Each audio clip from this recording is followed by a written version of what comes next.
Many people for the past 10 years, God has not been able to get you alone.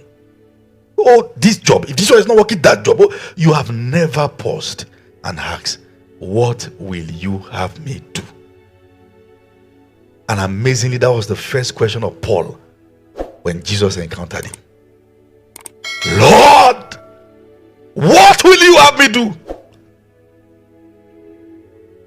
If that's the question you can ask in this season, what should I do next? What's the next thing, Lord? What do you want from me?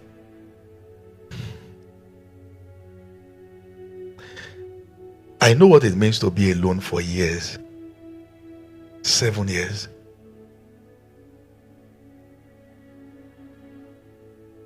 I want to share a bit of my story. To finish campus, we all had plans. Things we could do. Alright, had plans. I already started high in London University of Tropical Medicine for masters.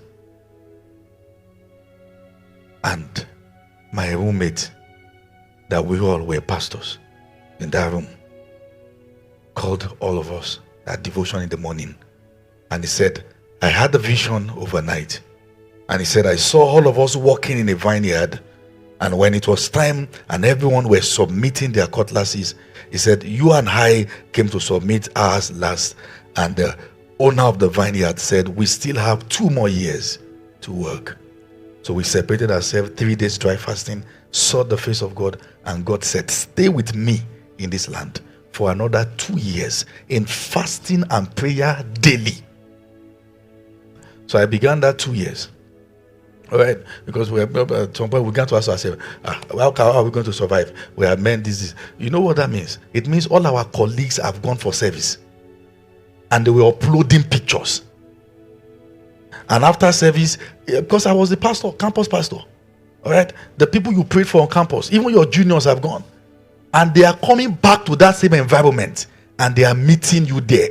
And sometimes when you go for their meetings and they preach, they are stylishly telling others how not to be like you. Because when you say except a grain of first fall down to the ground and die, you go, do you know what that means? No, you don't know reproach until you know death. Go and check. Go to the mortuary. See how they treat dead bodies. You will wonder, there was a time this person was alive. Oh, they will put the person there on the slab. This is watch this. The nakedness is open. When there's death, there's shame. And it is part of the growth process. Tell me you are strong if you have not faced death.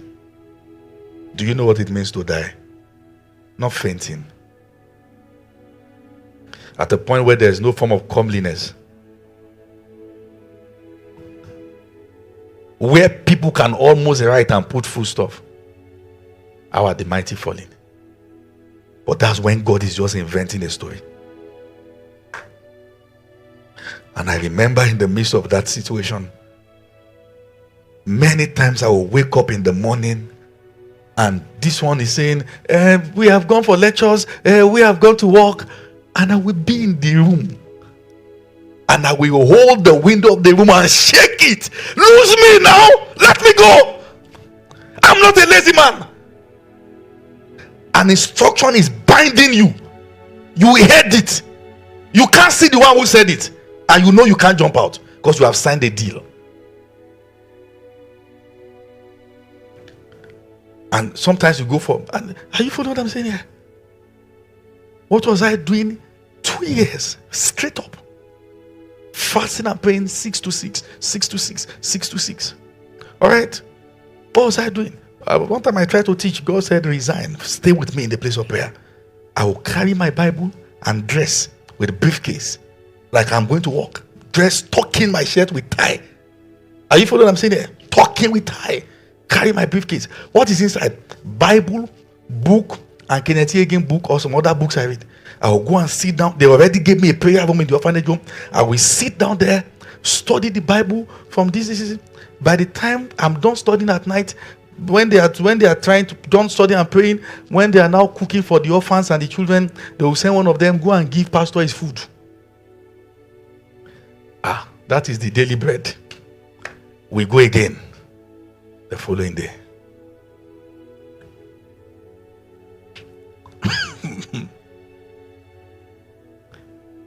Seasons where you know that you have a message, but nobody's hearing it. If you talk to people in your circle, small people, everywhere is charged. But it looks like God insisted the voice will not go beyond this. Because listen, God is not ready to export a voice of a man he has not matured. Are you following what I'm saying here? This thing, we want to jump out of obscurity. We better be careful.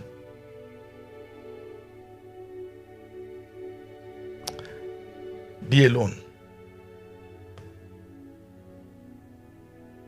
Let God get you alone. Don't think. Don't argue. Just submit. It's difficult for many people. Okay, I give up now. What do you want? When will you be done? That's the question. When will you be tired?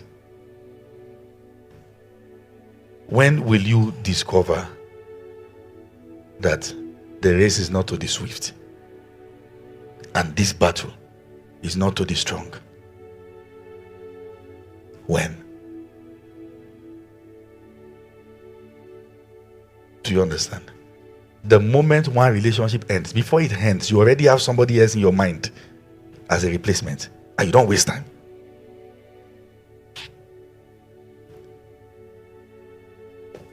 When?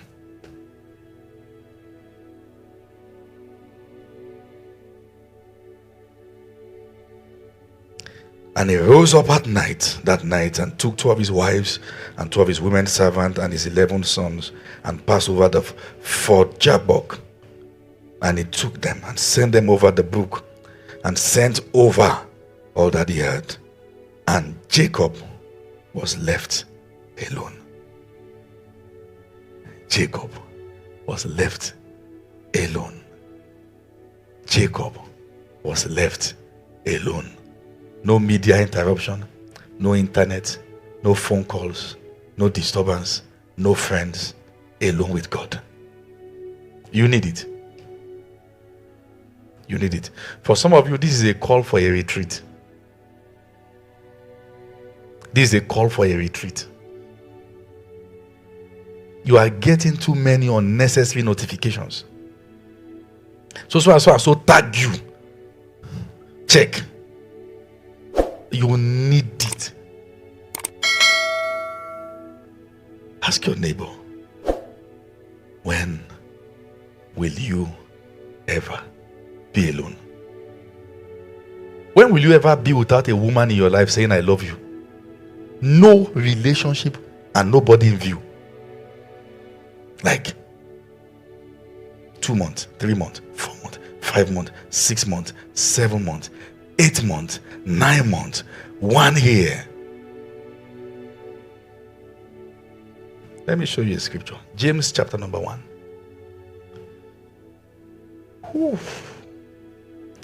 I think, should I tone down? I can tone down. James chapter number 1. I want us to see something. The way I take Bible study, I believe Bible study is for bone breakers. So I'm a bit always very strong. Now look at it. James chapter number 1. Let's start reading from verse 3. James 1:3. All right, says, are you there? Are you there now? Said, knowing this, that the trying of your faith works what? Patience. The trying of your faith works what? Patience. But let patience have a perfect work. They call something patience. Now say let patience work. That's not funny. There's this movie I watch, Zootopia. This cartoon, Zootopia. In that Zootopia, there was a creature there. All right, that creature sloth. When that creature want to talk, say, you are. Have you tried to talk with people who are very slow? and say, how are you, Apostle? I don't have time. I know. Why are you shouting? This is not stammering. This is being slow and meticulous. So the Bible now says, this is patience. Now say, allow patience to walk. And this is not just walk. Let her have a perfect walk. If patience will walk, you will cry. But patience now need to do it meticulously. That is, when it's done, now say remaining the finishing touches. Meaning that if we cannot follow you if you have not true faith and patience. That is, the real faith walk, there must be a testimony of a time you waited. Let me tell you something. It is not a walk of faith if everything is instant. How do we know Abraham was a man of faith? He waited. The moment you cannot wait, it is not faith. Let me tell you something. I was going to show you this scripture later, but let me show you now. All right, Hebrews 11:22. Let me show you that scripture. Hebrews 11:22. I'm going to come back to this issue of patience. Are you following what I'm saying? Are you with me? Hebrews chapter number 11 verse 21. Look at this illustration I want to give you. It says, by faith, Jacob, when he was dying, blessed both the sons of Joseph and worship, leaning on top of his staffs. This is a very serious passage. Let me give you an illustration. Do we have anything that look like a staff or a mic stand? Is there something like that here? I need something quickly. Do we have anything technical wise? Okay, that's a mic stand. I think it's doing a job there, but just find a way to bring it for me. I want to show you what this scripture means. For you to understand this, look at the book of Psalms 23. Are you following me? Are you tired? Sphere of light, are you tired? Somebody said he doesn't know how people are coping in this church. How your head is not exploding. It can't explode. You have a reservoir. We are just getting started. I said we are just getting started. God is investing so much in you for a reason. Look at what the psalmist said in Psalms 23. Psalms 23, all right, look at it, verse 4. Okay, let me make it straight now. I want to show you something. Psalms 23, verse 4. Look at what he said.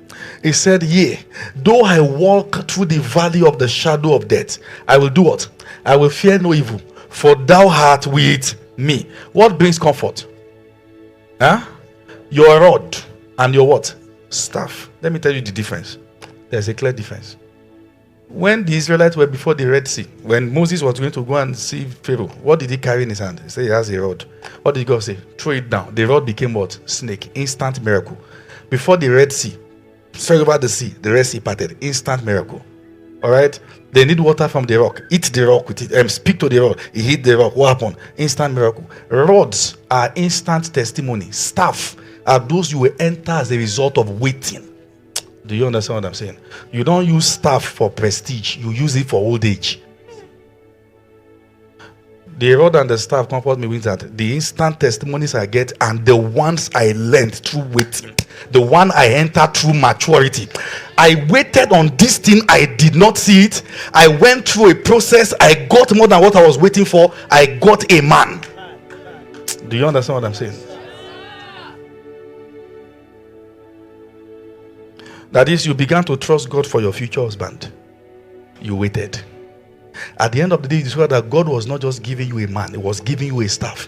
So what happened? When the bones of Jacob was pulled out, he leaned on his staff. This one that is now coming from him is what he entered through maturity. The young generation have a rod. The fathers have staffs. When they speak from there, it is not just what is being released. This thing has first made a man. Oh God. Do you understand what I'm saying? The same Jacob, the active man, agile man. The guy now began. Right? What was he doing? He was leaning. When you see the same person who used to jump around now become so gentle, now become so calm, now begin to give advice to the next generation, he has found something. Are you following what I'm saying here? Say it again. When you read that scripture, you will read it differently. So comfort is not just going to come through instant miracle. The one you wait on God for, and it looks like God is missing, is still comfort. Say your rod and your staff, they comfort me. Guy, they comfort me.